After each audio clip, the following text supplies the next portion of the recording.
періштелер көтеру үшін ішімдік болмау керек. Енді Абул-Лайс деген үлкен ғалым өткен, Алла рахметін алсын, ол кісінің айтады, арақ ішкен адамға мынандай 10 түрлі қасірет бәле келеді дейді.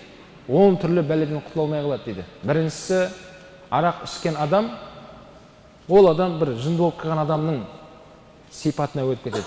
Сау адам емес, жынды адам секілді жүреді. Екінші сипаты, ол адамның ақылы төмендей бастайды, сөйтіп мал дүниесін шаша бастайды дейді.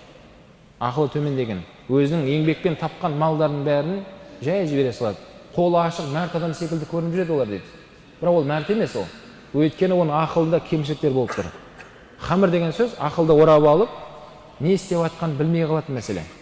Үшіншісі, арақ ішкен адам, маскүнемдікке салынып жүрген адам өзінің ағайын туыстары мен дос жарандарымен бәрімен кесіліп қалады дейді.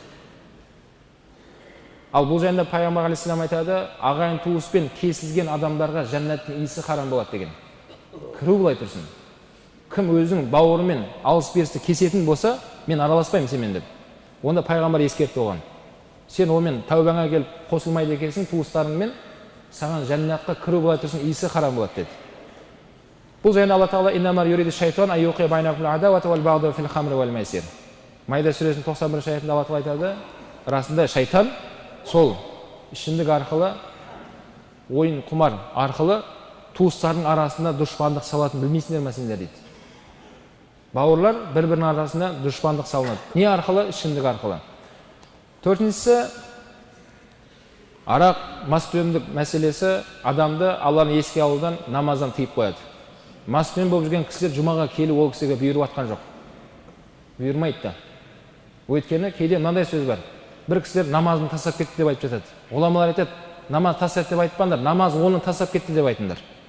Бір адам жұмаға келе алмай, келмеймін деп айтса, өйтіп айтпаңдар, жұма оны келтірмей қойды деп айтыңдар дейді. Өйткені жұма деген біздің қолымыздағы мәселе емес. Жұма бұл ұлы күн. Осыған Алла кімге нәсіп етті бүгін осы жерге келді. Келе алмағандардың жай сылтауы ол. Жұмаға мен бармаймын дейтін. Жоқ, сен қолыңда емес ол.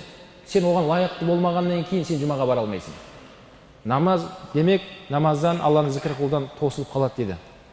Бесіншісі, бұл зінаға алып баратын мәселе дейді. Маскүнемдік зіна мәселесіне алып барады. Ішіп алған адам не істеп не қылғанын білмейді. Ал зіна шариғатта үлкен күнә. Одан туылған балаларда зінақор балалар. Болашақта не бір қылмысы жасайтын сол балалар болады. Өйткені зінадан туылған бала ол парасат болмайды. Ақыл, тоқтау, ол даналық, мынау елді ойлау, жерді ойлау, дінді оларда болмайды. Өйткені зінадан туылған бала. Оның ойын бәрі мүлдем басқа жақта, сондай парасатсыз бала болады, Құдай сақтасын. Алтыншы, бүткіл күнә атаулықтың бәрі сол маскүнем адамға есігі бәрі ашық тұрады дейді. Өйткені пайғамбар алейхиссалам бұл жайында хадисте айтады, "Ижтанибул хамра фа иннаха мифтаху кулли шар." Мынау ішімдік деген маскүнемдіктен сақ болыңыздар, ижтанибу, өйткені бұл ішімдік деген бүткіл күнәнің есігі ол дейді. Сол есік саған беріледі ішетін болсаң. Сол кілтіңді алып алып бүткіл қылмысты жасап жүре бересің. Жетіншісі, мынау періштелерге зиян бересіңдер дейді. Екі иығымызда екі періште отыр.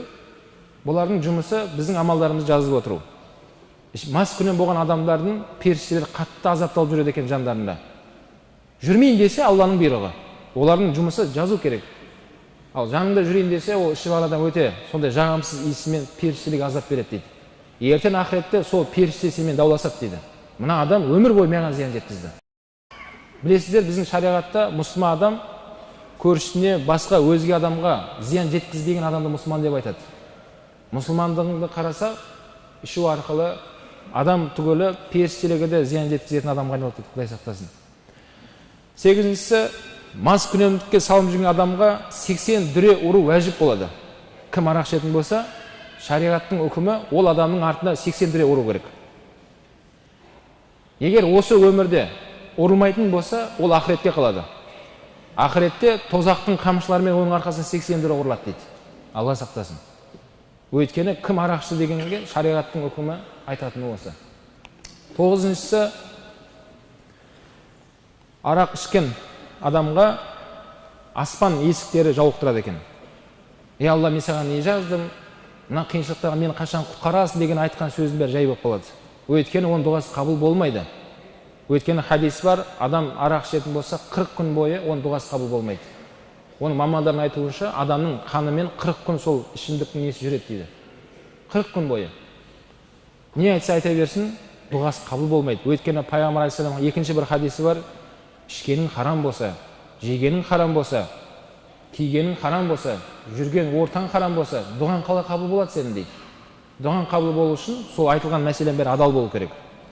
Адал су ішіңіз, адал тағамданыңыз, дұғаңыз қабыл болады иншалла.